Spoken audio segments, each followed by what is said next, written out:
अस्सलाम वालेकुम नाज़रीन। ये फ़िलिप की हट्टी का अब्बासी सोसाइटी का चैप्टर है। वैसे तो ये चैप्टर बहुत ही बड़ा है। इस चैप्टर के अंदर बहुत सारी चीज़ें आती हैं और अब्बासी सोसाइटी को लेकर काफ़ी बड़ा चैप्टर है। लेकिन बस एक चूँकि एग्ज़ाम बस अब आने ही वाला है, 1 हफ़्ते से भी कम टाइम रह गया, 4-5 दिन रह गए हैं। बस मेन पॉइंट मैंने इसके अंदर ऐड करने हैं, यानी कि पूरा चैप्टर नहीं पढ़ाया जाएगा, जस्ट सम पॉइंट्स मैं यहाँ पे हाईलाइट करूँगी। जैसे कि यहाँ पर ये है कि अब पहले जैसा सिस्टम नहीं रह गया था अब्बासी दौर में।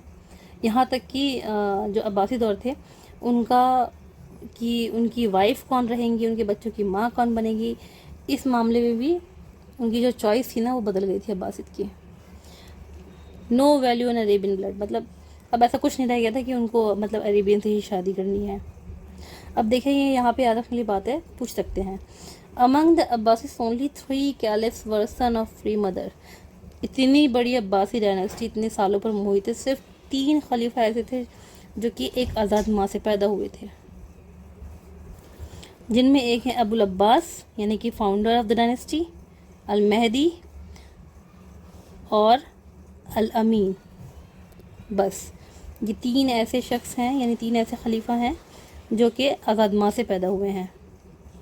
और मतलब इनके जो पेरेंट्स हैं वो भी मतलब प्रॉफिट फैमिली से हैं, यानी कि अरबी हैं, प्रॉफिट फैमिली से हैं और आज़ाद माँ से पैदा हुए हैं।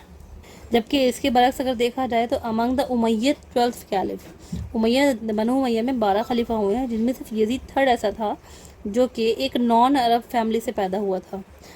नॉन अरब से ज़रूर था, लेकिन उनकी माँ जो थी ना वो एक आला नस्ब से थी, यज़दगर्द के ख़ानदान से थी, जिसको कि जो कि कुतैबा ने उनको कैदी बनाया था। और वो हज्जाज के और हज्जाज ने जो है खलीफ अलवलीद यानी कि अलवलीद को उनको दे दिया था। और अब्बासिद भी इतनी बड़ी डायनेस्टी में सिर्फ 3 आज़ाद थे। याद रखने वाली बात है, अब्बास, अबुल अब्बास, मेहदी और अमीन, बस ये 3, जिसकी माँ जो है वो ज़ुबैदा थी, अमीन की माँ। अब इसी तरीके से among the Abbasid al Mansur mother's was a Berber slave. जो अब्बासिद मंसूर था यानी अबू जाफ़र मंसूर, उसकी माँ एक बर्बरी गुलाम थी। मामून की माँ कौन थी? एक पर्शियन स्लेव थी। इस तरीके से अलवासिक अलमोहतदी की जो माँ थी वो ग्रीक थी। इसी तरीके से यहाँ पे अब इधर आ जाते हैं। इस तरीके से अब ये तो ज़्यादा इंपॉर्टेंट नहीं है, फिर हारून की माँ को देखते हैं। हारून रशीद की माँ कौन थी? वो भी फॉरनर थी और उनकी माँ का नाम क्या था? खैजुरान। हारून रशीद की माँ का नाम था खैजुरान, जो कि मेहदी की वाइफ थी। अब यहाँ पे द अर्ली अब्बासिद से यहाँ पे होम लाइफ है कि अब्बासिद वुमेन जो थी उनको भी सेम उसी तरह से सहूलतें थी और आज़ादी थी जिस तरीके से उमैयद पीरियड में थी औरतों को। अब यहाँ पे अब्बासिद दौर की कुछ अहम औरतों के नाम हैं, ये नाम याद कर लेते हैं। पेपर में पूछ सकते हैं कि खैजुरान कौन है, उलैया कौन है, ज़ुबैदा कौन है, इस तरीके से। तो अल खैजुरान पीछे हमने पढ़ लिया था, ये मेहदी की वाइफ हैं। और जो हारून रशीद हैं उनकी वालदा हैं, ये हारून रशीद की वालदा है खैजुरान। और उलैया ये कौन है? डॉटर ऑफ मेहदी हैं। ये डॉटर ऑफ मेहदी है लेकिन हारून रशीद की सौतेली बहन है। उलैया मेहदी की बेटी ज़रूर है लेकिन ये हारून रशीद की सौतेली बहन है, उलैया। और ज़ुबैदा अर राशिद वाइफ, ज़ुबैदा कौन है? हारून रशीद की वाइफ है और अमीन की मदर है। यानी कि जो अमीन है, अमीन मामून ये भाई हैं, ये हम सबको पता है, लेकिन अमीन इनके सगे भाई नहीं थे, सौतेले भाई थे। तो जो ज़ुबैदा है ये सिर्फ अमीन की माँ है, मामून की माँ नहीं है। मामून अगेन जो है उनकी माँ जो है वो एक गुलाम है। अब बुरान कौन है? मामून की वाइफ है। अमीन की माँ है ज़ुबैदा और बुरान नामी औरत है जो है वो मामून की वाइफ है। अब यहाँ पे क्या कह रहे हैं कि अब ये जो अरब मेडन्स यानी कि जो औरतें थीं, अब ये वार वगैरह में जाने लगी, औरतों को मतलब म्यूज़िक में, इन सब चीज़ों में नजर आने लगी और हर चीज़ में नजर आने लगी। तो फिर यहाँ पे म्यूज़िकल टैलेंट के उसमें एक नाम नज़र आता है, वोकल वोकल अकम्पलिशमेंट में। ठीक है, ये अब्बासी डायनेस्टी की एक म्यूज़िक में मतलब बहुत अच्छी गायिका रही होंगी यकीनन। तो उबैदा अल तंबूरा तंबूरिया, उबैदा तंबूरिया ये बहुत मशहूर नाम है जिसने कि मोतसिम के दौरे में बहुत मशहूर, बहुत शोहरत पाई थी। और ये बहुत खूबसूरत थी, म्यूजिशियन थी, इन्होंने बहुत शोहरत पाई मोतसिम के दौर में। तो ये अबैदा अतंबुरी है, क्योंकि अब इस तरह के पूछ लेते हैं कि ये सल्लामा हब्बाबा किस दौर की मुगन्निया थी, किसके दौर से ताल्लुक़ थी, जैसे कि सल्लामा हब्बाबा जो है वो यजीद दोम के दौर से थी, इस तरीके के। फिर ये जो इधर पेज आ रहे हैं, यहाँ पे इन लोगों की सुरमा लगाने की और इन लोग के ड्रेसेस के बारे में है। और जो मेहदी की बेटी थी उलैया, उसके बारे में है कि उसने जो मांग टीका होता है उसका ईजाद किया है, क्योंकि उसकी मांग पे जो है एक निशान था जिसको छुपाने के लिए वो एक ज्वेलरी पहनती थी, इसको टीका कहा जाता है। और फिर उसके बाद ये चलन में चल गया कि हर ब्राइड को फिर पहनाया जाता था। इस तरीके से इन्होंने जिक्र किया है यहाँ पर। और फिर ये जो जुब्बा पहनते थे, यानी कि मर्द जो कपड़ा पहनते थे वो पर्शियन स्टाइल का पहनते थे, जिसको पहली दफ़ा अबू जाफ़र मंसूर ने पहना था। इस पूरे चैप्टर में, यानी कि जो ये ड्रेस वाला है, इसमें पूरे में यही सबसे ज़्यादा इम्पॉर्टेंट है। अब ये देख लीजिए, ये एक वास है जो कि प्रिंट आउट है, तो इसमें ब्लैक दिखा है। वैसे ये 19th सेंचुरी का टर्किश ग्रीनिश ब्लू कलर का 49 सेंटीमीटर हाई वास है ये, जो कि हारून रशीद के दौर का कहाँ का है, अल रक्का का है। और ये उस टाइम पे अल रक्का जो है वो हारून रशीद के दौर का एक पार्ट था। अब यहाँ पे शराब नोशी के बारे में बता रहे हैं कि ये लोग शराब वगैरह जो पीते थे, तो ये कह रहे हैं कि हादी अमीन मामून मोतसिम वासिक मुतवक्किल, ये सब जो हैं, खैर ये सब जो है शराब पीते थे, जबकि मंसूर और मुतती जो हैं वो इसकी खिलाफ वर्जी करते थे, लोग नहीं पीते थे। ठीक है, लेकिन इब्ने खल्दून जो है वो इस बात के ऊपर आर्ग्यू करते हैं, इब्ने खल्दून इस बात के ऊपर आर्ग्यू करते हैं कि जो हारून रशीद थे और मामून रशीद, ये सिर्फ नवीज़ पिया करते थे।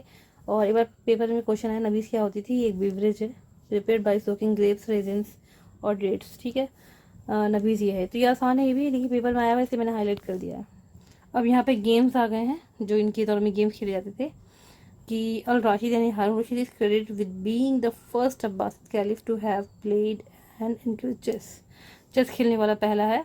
चेस यानी कि शतरंज, और शतरंज वर्ड कहाँ से है, संस्कृत से है, ये याद रखने वाली बात है कि शतरंज वर्ड जो है वो संस्कृत का है।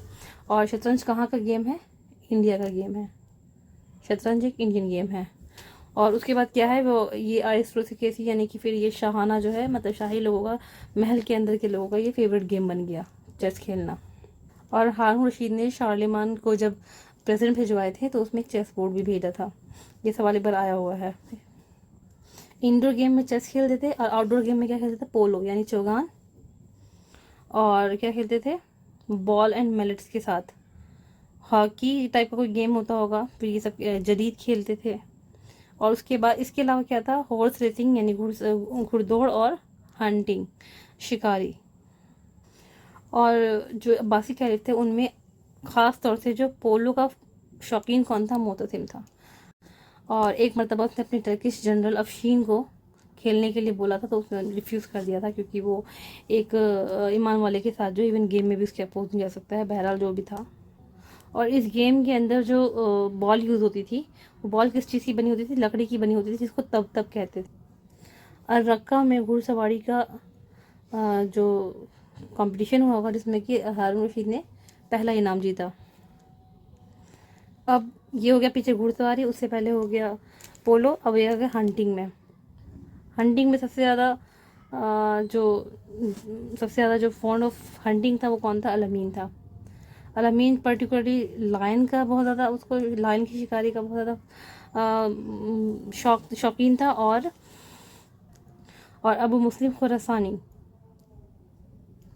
और मोतसिम, अबू मुस्लिम खुरासानी और मोतसिम पोलो का भी शौकीन था। और मोतसिम चीता, यानी अबू मुस्लिम खुरासानी और मोतसिम दोनों चीता को भी मारने के शौकीन थे, यानी कि उनका शिकार करने के शौकीन थे। और इसी वजह से हम देखते हैं कि अरबिक की और ये बहुत सारी बुक्स जो हैं वो फैल्कनरी और क्या कहते हैं ट्रैपिंग, हंटिंग, सब चीज़ों के ऊपर बहुत सारी बुक्स हैं, स्पोर्ट्स के ऊपर। अब यहाँ पे क्या है कि हारून रशीद की जो वाइफ थी ज़ुबैदा, उन्होंने क्या किया, अपने हस्बैंड को 10 कुंवारी लड़कियाँ गिफ्ट की, जिनमें से 10 में से एक लड़की जो है वो मामून की माँ बनी और एक जो है मोतसिम की माँ बनी। यानी कि अमीन, मामून और मोतसिम, ये तीनों भाई थे, लेकिन तीनों सौतेले भाई थे। एक की माँ ज़ुबैदा थी, और जो इन्होंने 10 लड़कियाँ गिफ्ट की थी ज़ुबैदा ने, उनमें से एक मामून की माँ बनती है, मोतसिम की माँ बनती है। अब अलिफ लैला में एक स्टोरी है तवद्दुद नामी लड़की की, तो बस ये याद रख ले काफ़ी होगा कि अलिफ लैला यानी द 1001 नाइट, अलिफ लैला में एक तवद्दुद नाम की लड़की की कहानी है, जिसको कि इसके ये ऐसा कहा जाता है कि हारून रशीद उसको 1 लाख दिनार में ख़रीदना चाहता था। बगदाद का अब यहाँ पे ज्वेलर आ गया है। यहाँ पे बगदाद का एक बहुत ही मशहूर ज्वेलर था इब्नुल जस्सास, जिससे बगदाद की यानी कि इससे कि महल की रानियाँ जो है अपनी ज्वेलरी वगैरह बनवाया करती थी, और शादी वगैरह में इसको लिया था। इसकी इनकम बहुत ज़्यादा थी, बहुत वेल्दी था ये। और बुखारा जो था वो क्या था, in Central Asia that great emporium of the early Middle Ages, Bukhara was specially noted for its prayer rugs. Bukhara specially जानमाज के लिए मशहूर था। तो ये क्वेश्चन भी आ सकता है कि स्पेशल प्रेयर रक्स के लिए कौन सी जगह मशहूर थी, स्पेशली ड्यूरिंग अब्बासिद बुखारा। अब क्या है ये worthy of special note of is the manufacture, यानी कि जो सादा पेपर होता है, राइटिंग पेपर, ये एक स्पेशल चीज़ है। ये कहाँ से इंट्रोड्यूस हुआ, ये चाइना से इंट्रोड्यूस कराया गया समरकंद में, इनटू समरकंद। कब से 8वीं सदी के बीच में समरकंद में चाइना से इंट्रोड्यूस कराया गया। ये बात रखने वाली है, याद रखने वाली बात है। अब यहाँ पे आ जाते हैं, इसका सवाल भी आया हुआ है, al Motasim credit with opening new soap and glasses factories in Baghdad. Motasim को इस चीज़ का क्रेडिट दिया जाता है कि उसने बगदाद के अंदर ग्लास और सोप की फैक्ट्रीज खोली हैं, समर्रा में भी खोली, बगदाद में भी खोली, एंड अदर टाउन्स में। और ये कहा जाता है कि उसने पेपर की इंडस्ट्री को भी बहुत ज़्यादा बढ़ावा दिया। यहाँ पे ये कह रहे हैं कि खराज का एक बड़ा हिस्सा जो है वो एग्रीकल्चर से आता था बासी डायनेस्टी में। तो फिर यहाँ पे ये कह रहे हैं कि the land of Bukhara, round Bukhara, in judgement of Arab geographer under Samanis in 900 a veritable garden. मतलब ये पेपर में सवाल आया हुआ है, here between Samarkand and Bukhara the वादी सुगुत का क्वेश्चन आया हुआ है कि कहाँ पर पड़ता है, तो ये बिटवीन समरकंद एंड बुखारा और समरकंद के बीच में पड़ता है। इसी तरीके से the other 3 being the Shibwan, ठीक है, the gardens of the Ubulla canal. ये कहाँ तक फैलता है, बसरा तक फैलता है, तो बसरा से साउथ ईस्ट तक। तो यानी कि वादी सुगुत कहाँ पर है, समरकंद और बुखारा के बीच में क्वेश्चन आया हुआ है। और उबुल्ला कैनाल कहाँ से कहाँ तक एक्सटेंड हो रही है, बसरा से साउथ ईस्ट तक। अब यहाँ पे फारस के फिरोज़ाबाद की बात हो रही है। फिरोज़ाबाद और उसका दूसरा नाम जूर है। ये जगह बहुत ज़्यादा मशहूर थी, किसके लिए, अपने इत्र के लिए और लाल गुलाब के लिए। अब ये इत्र के मौजू पर ओनली बुक है, इब्न वहशिया की है, जिस किताब का नाम क्या है, अल-फिलाहा अन-नबतिया। ये इत्र के और यानी कि इत्र और यानी कि पौधों से खुशबू बनाने के ऊपर, परफ्यूम के ऊपर, द बुक ऑफ परफ्यूम है ये एक तरीके से। ओनली बुक जो मिलती है वो यही है, इब्न वहशिया की बुक है, फिलाहा अन-नबतिया। अब ये रिलीजियस मैटर के ऊपर एक किताब है, जैसे किताब है अली तबरी की, जो अल-रब्बान तबरी है ना, ये उन्हीं किताब है, किताबुद्दीन व दौला, किताबुद्दीन व दौला इन्हीं किताब है। ये पेपर में एक दफ़ा पूछा हुआ है। तो ये भी अब्बासी दौर से ताल्लुक़ रखते थे, और इन्हीं के टाइम के इब्न नदीम भी हैं जिन्होंने फहरिस्त लिखी है।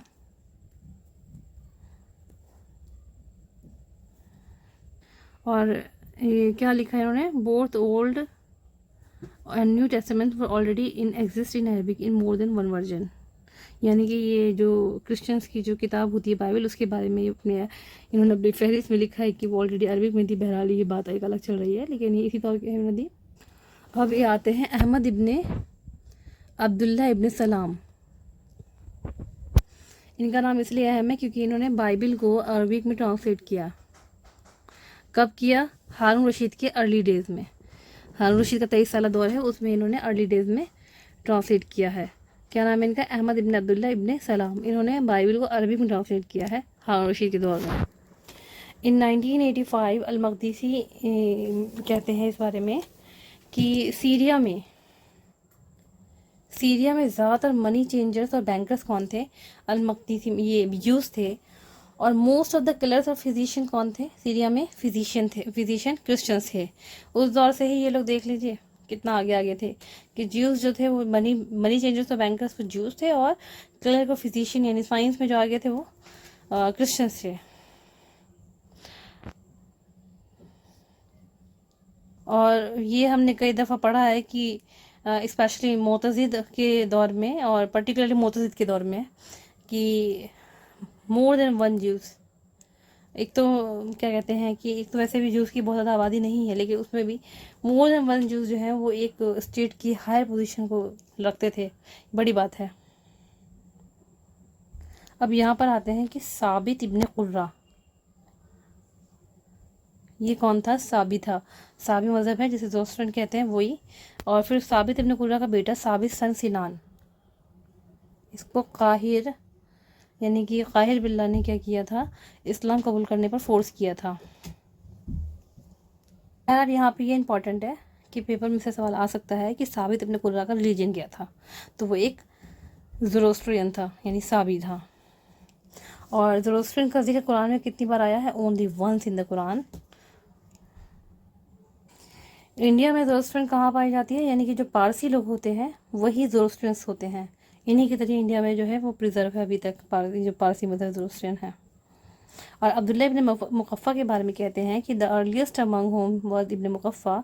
ये कहते हैं कि Zoroastrian yielded a number of distinguished convert to Islam, की जो अब्दुल्ला इब्न मुकफ़ा है इसके एंसेस्टर जो थे वो ज़ोरोस्ट्रियन थे, जो कि फ़ारस से मतलब फ़ारस से आए थे हिजरत करके, वो भी यही थे, मतलब साबित थे। फिर उन्होंने इस्लाम कबूल कर लिया था। तो बन सकता है क्वेश्चन बनने, कुछ भी बन सकता है कि अब्दुल्ला इब्न मुकफ़ा के जो सिस्टर थे उनका मज़हब था, इस तरीके से क्वेश्चन आते हैं तो आ सकता है। इस चैप्टर के मोस्ट इंपॉर्टेंट पॉइंट मैंने पढ़ा दिए हैं, इसके अलावा कुछ आ सकता है, I can not say anything, लेकिन ज़्यादातर पॉइंट मैंने जो इसमें मुझे बहुत ज़्यादा इंपॉर्टेंट लग रहे थे मैंने पढ़ाए हैं, कम से कम वक्त लेके पढ़ाया है और ये चैप्टर बहुत लेंथी, बहुत बड़ा है, और अगर इसको वर्ड टू वर्ड पढ़ाते तो पेपर में तो टाइम नहीं है, पेपर को नज़र में रखते हुए मैंने इसे बहुत छोटा करके पढ़ाया है। फिर अगले वीडियो मिलेंगे इंशाल्लाह। अल्लाह हाफिज़।